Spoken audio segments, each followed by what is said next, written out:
So first off, I want to talk to you a little bit about carbohydrates. So carbohydrates are the main fuel for our brain, and our brain doesn't like feeding on anything else. In fact, our brain eats quite a lot of carbohydrate each day, equivalent to certainly about 6 slices of bread anyway. Now, carbohydrate also fuels movement. And when you consider carbohydrate for movement, it can be easier to understand if you liken us to a car. So we put petrol into a car and we burn through more petrol the further we drive, the faster we drive, and the more frequently we use our car. When it comes to carbohydrates in our body, it's a similar sort of situation.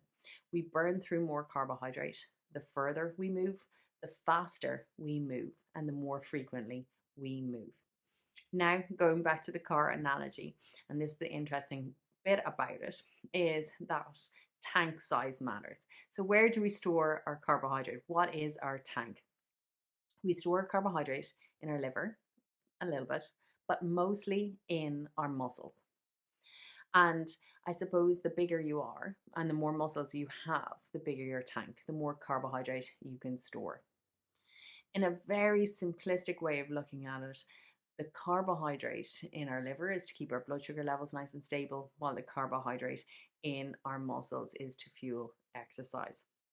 And that's one of the reasons why it's so important to eat carbohydrate after we exercise to make sure that there's carbohydrate in our muscles ready to be used the next time we exercise.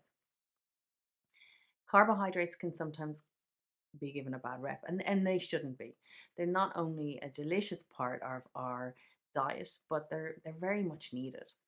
When it comes to carbohydrate, that said, it is more advisable more often than not to stick to the whole grain carbohydrates more so than the processed ones. So, in other words, did it grow out of ground looking similar to how it ends up on my plate? That's not to say that all processed foods are bad for you or that we should not eat them or avoid them completely. When it comes to processed foods, you can look at the back of the pack and see if it's a high fiber carbohydrate. A high fiber carbohydrate is one that contains at least 6 grams of fiber per 100 grams. So have a look at the back of, for example, your breads and your breakfast cereals and see, are they a high fiber carbohydrate or not?